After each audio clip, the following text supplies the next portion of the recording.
வணக்கம். நீங்கள் இணைந்திருப்பது சமூகத்தின் மதிய நேர பிரதான செய்திகளுடன். செய்திகளுக்காக உங்களுடன் இணைந்து கொள்ளும் நான் கஜிதா திருநாவுக்கரசு. விரிவான செய்திகளுக்கு முன்னதாக இன்றைய தலைப்புச் செய்திகள். நாளை முதல் பேருந்து கட்டணத்தில் மாற்றமா? விடுக்கப்பட்ட கோரிக்கை. டெங்கு ஒழிப்பு பணிகளில் இருந்து இன்று முதல் கிராம உத்தியோகத்தர்கள் விலகல். நாடளாவிய ரீதியில் 7188 இடங்கள் நுழம்பு பெருகும் அபாயம். 6000க்கும் மேற்பட்டோருக்கு எதிராக வழக்கு. சிறுவர்களை வேலைக்கு அமர்த்துவதற்கு எதிரான சட்டத்தில் திருத்தங்கள், தண்டப்பணம் அதிகரிப்பு. நீதியரசர்களின் ஓய்வு பெறும் வயது நீட்டிப்பு. பொதுமக்கள் கருத்து கேட்க சட்டத்தரணிகள் சங்கம் தீர்மானம். இலங்கையில் பௌத்த துறவிகளுக்கென விசேட நீதிமன்றம் அமைக்க வேண்டும், தேரர் வலியுறுத்து. 11 பேருடன் சென்ற படகு கவிழ்ந்து 2 பலி. பதுளையில் சம்பவம். இறைவரி திணைக்கள அதிகாரி என்ற பெயரில் லட்சக்கணக்கில் மோசடி, சந்தேக நபர் கைது. இவ்வருடம் மாகாண தேர்தல் நடத்தப்பட வாய்ப்பே இல்லை, ஐக்கிய மக்கள் சக்தி கடும் விசனம். 106 மணி நேரம் இடிபாடுகளுக்குள் சிக்கியிருந்த இளைஞன் மீட்பு. உயிரிழப்பு 1700 உயர்வு. அவை எமது தலைப்புச் செய்திகள். இனி தொடர்பான விரிவான செய்திகள். பேருந்து கட்டண திருத்தம் நாளை முதல் அமல்படுத்தப்பட வேண்டும் என இலங்கை தனியார் பேருந்து உரிமையாளர்கள் சங்கம் தெரிவித்துள்ளது. வருடாந்த பேருந்து கட்டண திருத்த கொள்கையின்படி இம்முறை பேருந்து கட்டணம் திருத்தப்பட வேண்டிய விதம் குறித்து தேசிய போக்குவரத்து ஆணைக்குழுவிற்கு ஏற்கனவே அறிவிக்கப்பட்டுள்ளதாக அதன் தலைவர் கெமுனு விஜயரத்ன தெரிவித்தார். இருப்பினும் இது தொடர்பாக இதுவரை பேருந்து சங்கங்களுடன் அவர்கள் எந்தவொரு கலந்துரையாடலையும் நடத்தவில்லை என்று பேருந்து சங்கங்கள் குற்றம் சாட்டுகின்றன. எவ்வாறாயினும் இம்முறை பேருந்து கட்டண திருத்தத்தில் எதிர்பார்க்கப்படும் கட்டண திருத்தம் மேற்கொள்ளப்படாவிட்டால் நீதிமன்ற நடவடிக்கைகளை நாடவுள்ளதாக இலங்கை தனியார் பேருந்து உரிமையாளர் சங்கத்தின் தலைவர் கெமுனு விஜயரத்ன குறிப்பிட்டார். இந்நிலையில் அமைச்சரவையின் அனுமதி கிடைத்தவுடன் பேருந்து கட்டண திருத்தம் அமுல்படுத்தப்படும் என தேசிய போக்குவரத்து ஆணைக்குழு குறிப்பிட்டுள்ளது. சூப்பர் ஸ்டோரின் கல்யாணி அன்னபூரணி பிராண்டில் அன்றாட வாழ்க்கையின் அனைத்து பொருட்களையும் ஒரே இடத்தில் பெற்றுக்கொள்ள அரசாங்கத்துடனான தங்களது நீண்டகால பிரச்சினைகளுக்கு முறையான தீர்வு காணப்படாமைக்கு எதிர்ப்பு தெரிவித்து நாடளாவிய ரீதியில் தொழிற்சங்க நடவடிக்கைகளில் ஈடுபட உள்ளதாக இலங்கை கிராம உத்தியோகத்தர் தேசிய சங்கம் தெரிவித்துள்ளது. தங்களது கோரிக்கைகளுக்கு அரசாங்கம் உரிய முறையில் பதிலளிக்க தவறியமையால் இன்று முதல் டெங்கு ஒழிப்பு மற்றும் தடுப்பு நடவடிக்கைகள் உள்ளிட்ட அனைத்து பணிகளில் இருந்தும் முழுமையாக விலகப் போவதாக இலங்கை கிராம உத்தியோகத்தர் தேசிய சங்கம், கிராம உத்தியோகத்தர் மற்றும் அனர்த்த முகாமைத்துவ உத்தியோகத்தர்களின் ஏனைய தொழிற்சங்கங்களுடன் இணைந்து நாடளாவிய ரீதியில் முன்னெடுக்கப்பட உள்ளது. இதுகுறித்து நேற்று ஞாயிற்றுக்கிழமை ஊடகங்களுக்கு கருத்து தெரிவித்த கிராம உத்தியோகத்தர் அதிகாரிகளின் தொழிற்சங்க கூட்டணியின் தேசிய அமைப்பாளர் புத்திக ரங்கன தங்களது அதிகாரப்பூர்வ பயண செலவுகளை ஈடு செய்வதற்கான போதுமான எரிபொருள் கொடுப்பனவு மற்றும் கடமைகளை மேற்கொள்வதற்கு தேவையான ஏனைய வசதிகள் போன்ற நியாயமான கோரிக்கைகளுக்கு அரசாங்கத்திடமிருந்து திருப்திகரமான பதில் எதுவும் கிடைக்கவில்லை. டெங்கு நோய் வேகமாக பரவி வரும் தற்போதைய சூழலில் அதிக ஆபத்துள்ள பகுதிகள் என்று அடையாளம் காணப்பட்டு 538 கிராம உத்தியோகத்தர் பிரிவுகளுக்கு சிவப்பு எச்சரிக்கை விடுக்கப்பட்டுள்ள போதிலும் தங்களுக்கு இந்த தொழிற்சங்க நடவடிக்கையை தவிர வேறு வழி இல்லை. தற்போது திட்டமிட்டுள்ளவாறு போராட்டம் முன்னெடுக்கப்பட்டால் டெங்கு நோய் கட்டுப்பாட்டு கடமைகளில் இருந்தும் தாங்கள் விலக நேரிடும். எனவே இவ்வாறான ஆபத்தான நிலையை கருத்தில் கொண்டு அரசாங்கம் உடனடியாக தலையிட்டு தங்களது குறைகளை தீர்ப்பதற்கான அவசர நடவடிக்கைகளை எடுக்க வேண்டும் என தொழிற்சங்கங்கள் வலியுறுத்தியுள்ளன. நாடளாவிய ரீதியில் ஜூன் மாதம் 1ஆம் தேதி முதல் 25ஆம் தேதி வரையான காலப்பகுதியில் 85,712 இடங்கள் சோதனைக்கு உட்படுத்தப்பட்டுள்ளதாக பொது சுகாதார பரிசோதகர்கள் சங்கம் தெரிவித்துள்ளது. அவற்றில் 7188 இடங்கள் நுழம்பு பெருகக்கூடிய இடங்களாக கண்டறியப்பட்டுள்ளதாக அந்த சங்கத்தின் தலைவர் குறிப்பிட்டுள்ளார். இதற்கமைய டெங்கு நுழம்பு பெருகும் வகையில் சுற்றுப்புற சூழலை வைத்திருந்த 6000க்கும் மேற்பட்டோருக்கு எதிராக வழக்கு தாக்கல் செய்ய நடவடிக்கை எடுக்கப்பட்டுள்ளதாகவும் அவர் கூறியுள்ளார். இதேவேளை நேற்று முன்தினம் மாத்திரம் 986 டெங்கு நோயாளர்கள் பதிவாகியுள்ளனர். அதற்கமைய நாடளாவிய ரீதியில் இந்த ஆண்டு 53,159 டெங்கு நோயாளர்கள் பதிவாகியுள்ளதாக தேசிய டெங்கு கட்டுப்பாட்டு பிரிவு தெரிவித்துள்ளது. அத்துடன் டெங்கு நோயினால் இதுவரையில் 31 மரணங்கள் பதிவாகியுள்ளமை குறிப்பிடத்தக்கது. பெண்கள், இளைஞர்கள் மற்றும் சிறுவர்களை வேலைக்கு அமர்த்துதல் தொடர்பான சட்டத்தில் கொண்டுவரப்படவுள்ள புதிய திருத்தங்களின் கீழ் குற்றவாளிகளாக காணப்படும் நபர்களுக்கு விதிக்கப்படும் அதிகபட்ச தண்டப்பணத்தை 10,000 ரூபாவில் இருந்து 1,00,000 ரூபாய் வரை அதிகரிப்பதற்கு அரசாங்கம் நடவடிக்கை எடுத்துள்ளது. தொழிலமைச்சரினால் முன்வைக்கப்பட்டுள்ள இந்த முன்மொழிவு ஏற்கனவே பாராளுமன்றத்தில் சமர்ப்பிக்கப்பட்டுள்ளதுடன் அரசாங்க வர்த்தமானியிலும் பிரசுரிக்கப்பட்டுள்ளது. முன்மொழியப்பட்டுள்ள இந்த திருத்தங்களின் கீழ் பொது அல்லது தனியார் கைத்தொழில் நிறுவனம் ஒன்றில் சிறுவர் ஒருவரை வேலைக்கு அமர்த்தியதற்காக நீதிமன்றத்தினால் குற்றவாளியாக காணப்படும் எந்த ஒரு நபருக்கும் 1 லட்சம் ரூபாய் வரை தண்டப்பணம் விதிக்கப்படலாம். இது தற்போது நடைமுறையில் உள்ள அதிகபட்ச தண்டப்பணத்தை விட 10 மடங்கு அதிகமாகும். மேலும் 18 வயதிற்குட்பட்ட ஒருவரை வேலைக்கு அமர்த்தி குற்றவாளியாக காணப்படும் ஒருவருக்கு 1 லட்சம் ரூபாய் வரையிலான தண்டப்பணம் 12 மாதங்களுக்கு மிகாத சிறை தண்டனை அல்லது இவை இரண்டும் சேர்த்தே விதிக்கப்படலாம் என அந்த சட்டமூல வரைவில் குறிப்பிடப்பட்டுள்ளது. சிறுவர்களை வேலைக்கு அமர்த்துவதற்கு எதிரான சட்ட நடவடிக்கைகளை வலுப்படுத்துவதையும் பணியிடங்களில் சிறுவர்கள் சுரண்டப்படுவதிலிருந்து அவர்களை பாதுகாப்பதை மேம்படுத்துவதையும் நோக்கமாக கொண்டே இந்த புதிய திருத்தங்கள் முன்மொழியப்பட்டுள்ளதாக அரசாங்கம் தெரிவித்துள்ளது. உயர்நீதிமன்றம் மற்றும் மேன்முறையீட்டு நீதிமன்ற நீதியரசர்களின் ஓய்வு பெறும் வயதை நீடிப்பது குறித்து பொதுமக்களின் கருத்துக்களை கேட்டறிய இலங்கை சட்டத்தரணிகள் சங்கம் தீர்மானித்துள்ளது.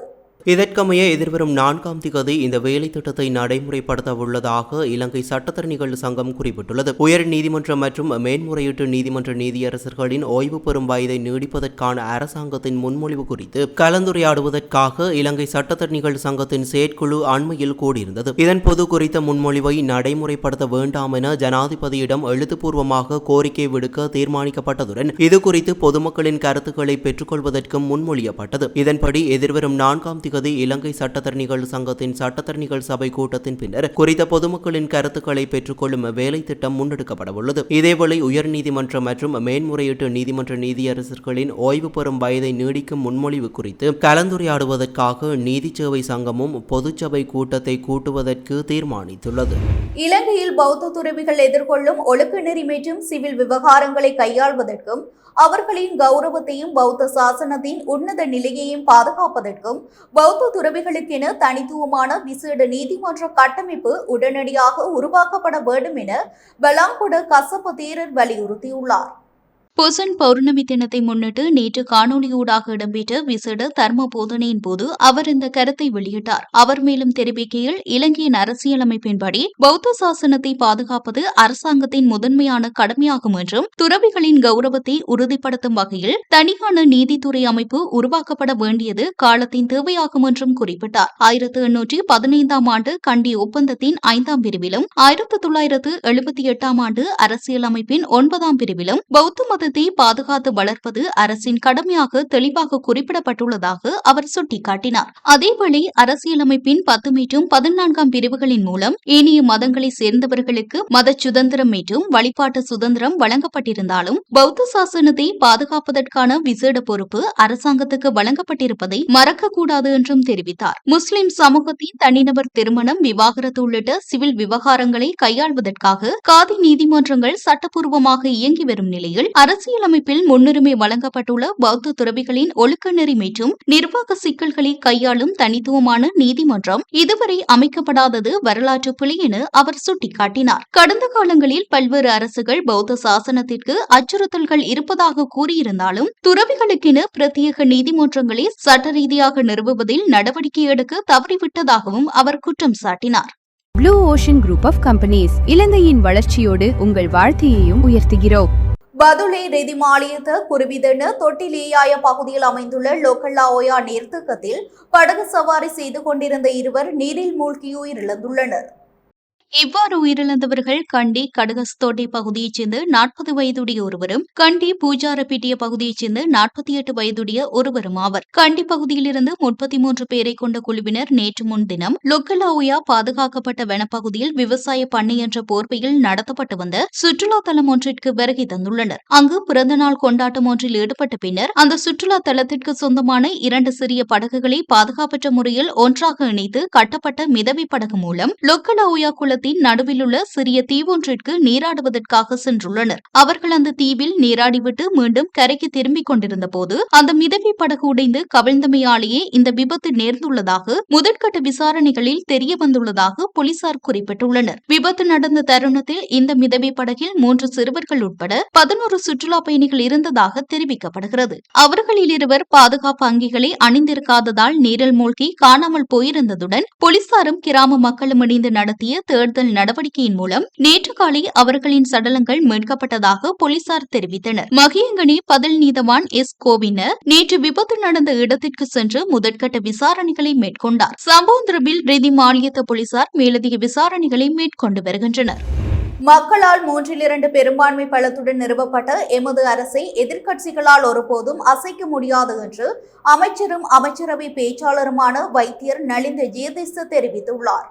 அரசின் தற்போதைய அரசியல் பலம் மற்றும் வேலை திட்டங்கள் குறித்து ஊடகங்களிடம் கருத்து தெரிவிக்கும் போதே அவர் மேற்கண்டவாறு கூறினார். அவர் மேலும் தெரிவிக்கையில், நடந்து முடிந்த தேர்தல்களில் இந்நாட்டு மக்கள் தங்களின் தூய்மையான அரசியல் ஆணை மூலம் இந்த அரசுக்கு பாரிய பலத்தை வழங்கியுள்ளனர். நாட்டை புதிய பாதையில் கொண்டு செல்வதற்காகவே மக்கள் இந்த வரலாற்று முக்கியத்துவம் வாய்ந்த தீர்மானத்தை எடுத்தனர். மக்களின் பலத்த ஆதரவோடு இயங்கும் இந்த அதிகார கட்டமைப்பை நாடாளுமன்றத்துக்குள்ளோ அல்லது அதற்கு வெளியிலோ இருந்து கொண்டு எதிர்க்கட்சிகளால் எந்த வகையிலும் பலவீனப்படுத்தவோ அல்லது அசைக்கவும் முடியாது. மக்களின் எதிர்பார்ப்புகளை நிறைவேற்றும் வகையில் அரசின் திட்டங்கள் அனைத்தும் தங்கு தடையின்றி முன்னோக்கி நகரும் என தெரிவித்துள்ளார். தன்னை உள்நாட்டு எரிவரி திணைக்களத்தின் உயர் அதிகாரி என போலியாக அறிமுகப்படுத்தி வர்த்தகர்கள் மற்றும் பொதுமக்களிடம் பெரிய தொகை பணத்தை மோசடி செய்து வந்த ஒருவரை கொம்பனி தெரு போலீசார் கைது செய்துள்ளனர். கைது செய்யப்பட்ட சந்தேக நபர் கல்கமோ பகுதியைச் சேர்ந்த 50 வயதுடையவர் என போலீசார் அடையாளம் கண்டுள்ளனர். சந்தேக நபர் தன்னை ஒரு வருமான வரி அதிகாரி என கூறி வரி குறைப்பு செய்து தருவதாகவும் திணைக்கள ரீதியான சிக்கல்களை தீர்த்து வைப்பதாகவும் கூறி பல்வேறு நபர்களிடம் லட்சக்கணக்கில் பணம் மோசடி செய்துள்ளார். இவரால் ஏமாற்றப்பட்ட பாதிக்கப்பட்ட நபர்கள் சிலர் கொம்பனி தெரு போலீஸ் நிலையத்தில் உத்தியோகபூர்வமாக முறையிட்டனர். இந்த முறைப்பாடுகளின் அடிப்படையில் உடனடியாக விசாரணைகளை ஆரம்பித்த கொம்பனி தெரு போலீஸ் குழுவினர் திட்டமிட்டு வலைவீசி சந்தேக நபரை தங்களது கட்டுப்பாட்டுக்குள் கொண்டு வந்தனர். கைது செய்யப்பட்டுள்ள இந்த 50 வயது நபர் இதேபோன்று அரசாங்க உயர் அதிகாரி என போலி அடையாளத்தை காட்டி பண மோசடிகளில் ஈடுபட்டமைக்காக இதற்கு முன்னரும் குற்றப்புலனாய்வு திணைக்களத்தினால் கைது செய்யப்பட்டு பிணையில் வந்தவர் என்பது விசாரணைகளில் தெரிய வந்துள்ளது. சந்தேக நபரை கொழும்பு நீதவான் நீதிமன்றத்தில் ஆஜர்படுத்த கொம்பனி தெரு போலீசார் மேலதிக சட்ட நடவடிக்கைகளை மேற்கொண்டு வருகின்றனர். எரிவரி திணைக்கள அதிகாரிகள் என்ற பெயரில் எவராவது உங்களிடம் வந்து வரிச்சலுகைகள் பெற்றுத் தருவதாக கூறி பணம் கோரினால் உடனடியாக அருகிலுள்ள போலீஸ் நிலையத்திற்கு தெரியப்படுத்துமாறு பொதுமக்கள் கேட்டுக் கொள்ளப்பட்டுள்ளனர். ராயல்டி என்ஜினியரிங் வழங்கும் நவீன அடுக்குமாடி குடியிருப்புகள் இப்போது விற்பனைக்கு. Colombo 6 Wellawatte bus line hall ரோட்டுக்கு மிக அருகாமையில். மாகாண சபை தேர்தல் தொடர்பான நாடாளுமன்ற தெரிவுக்குழு எதிர்வரும் ஜூலை மாதம் 10ஆம் தேதி மீண்டும் கூட உள்ள நிலையில் தேர்தலை நடத்துவதில் நிலவும் முட்டுக்கட்டைக்கு உடனடியாக தீர்வு காணப்படுவதற்கு வாய்ப்பில்லை என்று ஐக்கிய மக்கள் சக்தியின் பொதுச் செயலாளர் ரஞ்சித் மத்தும பண்டார எம்பி தெரிவித்துள்ளார். இது தொடர்பில் ஊடகங்களிடம் அவர் மேலும் கூறுகையில், அரசு தனது முடிவை எடுப்பதற்கு மேலதிகமாக 3 மாத கால அவகாசம் கோரியுள்ளது. இதனால் மாகாண சபை தேர்தல் சம்பந்தமாக இறுதி தீர்மானம் ஒன்றை எடுப்பதில் தொடர்ச்சியான தாமதங்கள் நீடித்து வருகின்றன. இதன் காரணமாக இந்த ஆண்டில் மாகாண சபை தேர்தல் நடைபெறுவதற்கான வாய்ப்புகள் எவையும் காணப்படவில்லை. மாகாண சபை தேர்தல் தொடர்பிலான நாடாளுமன்ற தெரிவுக்குழுவின் முதலாவது கூட்டத்திலேயே நான், மனோ கணேசன், சாணக்கியன் ராசமாணிக்கம் மற்றும் நிசாம் காரியப்பர் உள்ளிட்ட பல எதிர்க்கட்சி உறுப்பினர்கள் உத்தியோகபூர்வ முன்மொழிவுகளை சமர்ப்பித்தோம். எனினும் அரசின் தொடர்ச்சியான தாமதங்கள் காரணமாக ஆரம்பத்தில் நிர்ணயிக்கப்பட்ட 3 மாத காலக்கெடுவை தாண்டியும் இந்த செயல்முறை நீண்டு செல்கின்றது. பழைய விகிதாசார பிரதிநிதித்துவ முறையின் கீழ் மாகாண சபை தேர்தலை உடனடியாக நடத்துவதே எதிர்க்கட்சியின் முதன்மை முன்மொழிவாக உள்ளது. இந்த கட்டமைப்புக்குள் பெண்கள் மற்றும் இளைஞர்களுக்கான கட்டாய பிரதிநிதித்துவத்தை அரசு கோரியுள்ளது. எவ்வாறாயினும் எதிர்க்கட்சிகள் அதனை தனிச்சட்ட ஏற்பாடாக கொண்டுவராவிட்டாலும் 25% ஒதுக்கீட்டை வழங்குவதற்கு தயாராக இருப்பதாக இணக்கம் வெளியிட்டுள்ளனர். இருப்பினும் தெரிவுக்குழு தனது பணிகளை தொடங்கி 3 மாதங்கள் கடந்தும் முறையான முன்னேற்றம் எதுவும் ஏற்படவில்லை. இந்த மந்தகதி நிலைமையானது இந்த ஆண்டுக்குள் தேர்தல் நடத்தப்படாது என்ற எங்களின் சந்தேகத்தை உறுதிப்படுத்துகின்றது என தெரிவித்துள்ளார். ஹட்டன் கொழும்பு பிரதான வீதியின் செனன் பகுதியில் நேற்று காலை இடம்பெற்ற வாகன விபத்தில் தாயை பிரிந்திருந்த சிறுத்தை குட்டியொன்று உயிரிழந்துள்ளதாக நல்லதண்ணி வனஜீவராசிகள் அதிகாரி ஒருவர் தெரிவித்துள்ளார். சம்பவத்தை அவதானித்த பிரதேச மக்கள் உடனடியாக ஹட்டன் போலீசாருக்கும் நல்லதண்ணி வனஜீவராசிகள் அலுவலகத்திற்கும் தகவல் வழங்கியதைத் தொடர்ந்து அதிகாரிகள் சம்பவ இடத்திற்கு சென்று விசாரணைகளை முன்னெடுத்தனர். விபத்தில் உயிரிழந்த சிறுத்தைக்குட்டியின் உடல் போலீசாரால் மீட்கப்பட்டுள்ளதுடன் மேலதிக விசாரணைகள் மற்றும் பரிசோதனை நடவடிக்கைகளுக்காக நல்லதண்ணி வனஜீவராசிகள் அலுவலகத்திடம் ஒப்படைக்கப்பட்டுள்ளது. சம்பவம் தொடர்பான மேலதிக விசாரணைகளை ஹட்டன் போலீசாரும் நல்லதண்ணி வனஜீவராசிகள் அதிகாரிகளும் இணைந்து மேற்கொண்டு வருகின்றனர். வெனிசுவேலாவின் லாஹைரா மாநிலத்தில் நிலநடுக்கத்தினால் ஏற்பட்ட இடிபாடுகளுக்குள் 106 மணி நேரம் சிக்கியிருந்த 21 வயது இளைஞர் ஒருவர் மீட்கப்பட்டுள்ளார். ஆரோன் லெவி கேண்டிலோ வர்காஸ் என அடையாளம் காணப்பட்டுள்ள இந்த இளைஞர் கேரபெல்லேடா நகரில் வைத்து மீட்கப்பட்டுள்ளதாக எல் சால்வடோர் ஜனாதிபதி நைவ் புக்கலே தெரிவித்துள்ளார். வெனிசுவேலா, மெக்சிகோ மற்றும் எல் சால்வடோர் ஆகிய நாடுகளைச் சேர்ந்த மீட்புக் குழுவினர் இணைந்து இந்த சவாலான மீட்புப் பணியை முன்னெடுத்தனர். இந்த இளைஞரை மீட்பதற்கான முயற்சியில் மிகப்பெரிய சிக்கல் இருந்ததாக ஜனாதிபதி நஜிப் புக்கலே குறிப்பிட்டுள்ளார். அதாவது இடிபாடுகளுக்குள் சிக்கியிருந்த இளைஞருக்கும் அவரை மீட்கச் சென்ற குழுவினருக்கும் இடையில் உயிரிழந்த ஒருவரது உடல் இருந்ததால் மீட்புப் பணிகள் மிகுந்த சிரமத்திற்கு மத்தியில் முன்னெடுக்கப்பட்டன. இளைஞரை மீட்பதற்காக மீட்புக் குழுவினர் தொடர்ச்சியாக 43 மணி நேரம் கடுமையாக போராடியதாக வெனிசுலாவின் பதில் ஜனாதிபதி டெல்சி ரோட்ரிக்ஸ் தெரிவித்துள்ளார். இந்நிலையில் வெனிசுவேலாவில் கடந்த வாரம் ஏற்பட்ட நில அதிர்வுகளால் உயிரிழந்தவர்களின் எண்ணிக்கை 1700 கடந்துள்ளதாக அந்நாட்டு நாடாளுமன்ற தலைவர் ஜோர்ஜ் ரோட்ரிக்ஸ் தெரிவித்துள்ளார். இந்த இயற்கை பேரிடரில் 5000க்கும் மேற்பட்டோர் காயமடைந்துள்ளதாகவும் பல்லாயிரக்கணக்கான மக்கள் காணாமல் போயுள்ளதாகவும் தெரிவித்துள்ளார். மீட்புப் பணிகள் தொடர்ந்து நடைபெற்று வரும் நிலையில் காணாமல் போனவர்களை தேடும் பணியில் சிக்கல்கள் நீடிப்பதாக கூறப்படுகின்றது. இத்துடன் நமது மதிய நேர பிரதான செய்திகள் நிறைவடைகின்றன. தொடர்ந்தும் சமூகத்துடன் இணைந்திருங்கள். வணக்கம். எமது RIP பேச்சுக்கு கிடைத்த மரண அறிவித்தல்கள். யாழ் புளியக்கூடலை பிறப்பிடமாகவும் கனடா ரொரண்டோவை வதிவிடமாகவும் கொண்டிருந்த திரு சுப்பையா துரைசாமி அவர்கள் 29/6/2026 அன்று காலமானார். மாத்தளை உக்குவலையை பிறப்பிடமாகவும் ஏளாலை, திருகோணமலை, மன்னார் மற்றும் குறும்பசிட்டி ஆகிய இடங்களை வாழ்விடங்களாகவும் கொண்டிருந்த திரு சின்னத்துரை குகராஜா அவர்கள் 27/6/2026 சனிக்கிழமை அன்று காலமானார். பதுளையை பிறப்பிடமாகவும் வவுனியா கற்குளம் 4ஆம் யூனிட்டை வதிப்பிடமாகவும் கொண்டிருந்த திரு சின்னையா மணிவாசகம் அவர்கள் 27/6/2026 சனிக்கிழமை அன்று காலமானார். மட்டக்களப்பு கூலாவாடியை பிறப்பிடமாகவும் தன்னாமுனையை வதிப்பிடமாகவும் கொண்டிருந்த திரு செல்லத்துரை பாலசிங்கம் அவர்கள் 29/6/2026 அன்று காலமானார். மேலே அறிவிக்கப்பட்ட அனைத்து மரண அறிவித்தல் இறுதிக்கிரியை பற்றிய தகவல்களை அறிந்து கொள்ள ரிப்டாட் பேஜை பார்வையிடுங்கள். இதற்கான லிங்க் கீழிருக்கும் டிஸ்கிரிப்ஷனில் பார்வையிடலாம். இது போன்ற செய்திகளை தெரிந்து கொள்ள சமூகம் நியூஸ் சேனலை சப்ஸ்கிரைப் செய்து அருகில் உள்ள பெல் பட்டனை கிளிக் செய்யுங்கள்.